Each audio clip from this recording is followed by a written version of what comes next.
ফেলে দেওয়া জিনিস দিয়ে যে এত সুন্দর ভর্তা হয় আর এত মজা লাগে, নিমেষেই পাতিলের ভাত শেষ হয়ে যায়। বন্ধুরা, ভিডিওটি ফলো করে একবার হয়তো তৈরি করে দেখবেন যে কতটা মজা, কতটা লোভনীয়। নমস্কার বন্ধুরা, সবাই কেমন আছেন? আমি পাপড়ি চলে আসলাম আপনাদের মাঝে কুকিং হাউসের পক্ষ থেকে। এখানে নিয়েছি পেঁয়াজ কেটে, আর এখানে দুটো বড় সাইজের পেঁয়াজ নিয়েছি। এখানে নিয়েছি ফেলে দেওয়া চিংড়ি মাছের মাথা, আর এখানে নিয়েছি ফেলে দেওয়া লাউর ছোকলা, আর নিয়েছি রসুন, নিয়েছি কাঁচামরিচ। এটা দিয়ে হবে ভীষণ মজাদার একটা ভর্তা। তবে বন্ধুরা, সঙ্গে থাকুন আমি কিভাবে ভর্তাটা তৈরি করি, আর স্কিপ করবেন না কিন্তু বন্ধুরা, একদম ফুল থাকবেন আর দেখবেন যে আমি কি ফেলে দেওয়া জিনিস দিয়ে কি একটা মজাদার অসাধারণ ভর্তা বানিয়ে নিচ্ছি। এখন আমি এখানে দিয়ে দেব চুলাটা ধরিয়ে দিয়েছি। এখানে দিয়ে দিলাম একটু জল সিদ্ধ হওয়ার জন্য। এখানে কিন্তু এখন তেল দেব না, দিয়ে দিচ্ছি স্বাদ অনুযায়ী লবণটা কিন্তু এখনই দিয়ে দেব। আর আমি কিন্তু ভর্তাটা ব্লেন্ডার করে নেব, আপনারা চাইলে পাটায়ও বাটতে পারেন। আমার একটু সমস্যা আছে, তাই পাটায় বাটা খুব কষ্ট হয়ে যায়। জলটা ফুটে উঠেছে, এখানে দিয়ে দিচ্ছি সামান্য পরিমাণে একটু হলুদ, কারণ আমি চিংড়ি মাছের মাথাটা দিয়েছি। এখন আমি খুব সুন্দর করে নেড়ে চেড়ে মিশিয়ে দিচ্ছি, যাতে হলুদটা খুব সুন্দর করে চিংড়ি মাছের মাথাটা হলুদ দেখা যায়। তাহলে কিন্তু ভর্তার কালারটা ভীষণ সুন্দর আসবে।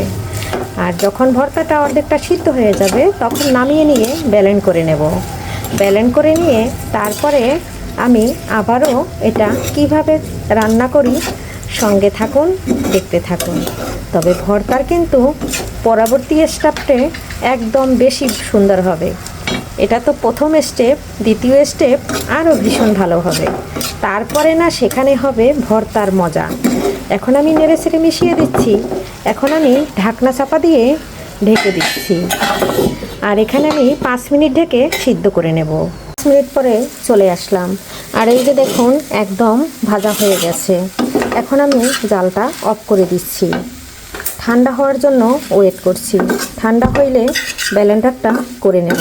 পরবর্তী স্টেপে চলে আসতেছি বন্ধুরা, এই যে দেখুন লাউর খোসা আর চিংড়ি মাছের খোসা একদম ভর্তা করে নিয়েছি। এখানে দিয়ে দিচ্ছি সরিষার তেল ওই ফ্রাই প্যানে।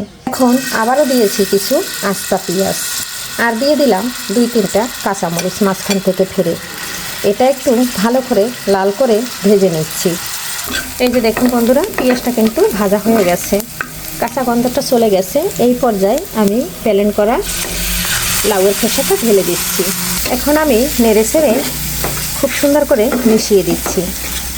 এই পর্যায়ে দিয়ে দেবো ধনে পাতাটা কুচি করে কেটে নিয়েছি। ধনে পাতাটা দিয়ে নেড়ে চেড়ে মিশিয়ে নিচ্ছি। বন্ধুরা, ভর্তা একদম রেডি হয়ে গেছে। এখন নামিয়ে নিচ্ছি বন্ধুরা। ভর্তার মজা সরিষার তেলে। এখন আমি নামানোর পরে আরও কিছুটা সরিষার তেল এখানে দিয়ে দিলাম, 1 টেবিল চামচের মতো। কারণ যতটা সরিষার তেল, এখন কাঁচা সরিষার তেল দিলে ভর্তাটা দেখতেও লোভনীয় লাগছে, আর খেতে কিন্তু অপূর্ব লাগে। আজকের মতো বন্ধুরা বিদায় নিচ্ছি। আবারও দেখা হবে নতুন কোনো রেসিপিতে। এ পর্যন্ত ভালো থাকবেন, সুস্থ থাকবেন। কে কোথা থেকে বসে আমার ভিডিওটি দেখছেন অবশ্যই জানাবেন। আর সকল বন্ধুদের প্রতি রইল অনেক অনেক ভালোবাসা। আর আজকে আগামী ভিডিও দেখার আমন্ত্রণ জানিয়ে এখানে বিদায় নিচ্ছি। বাই।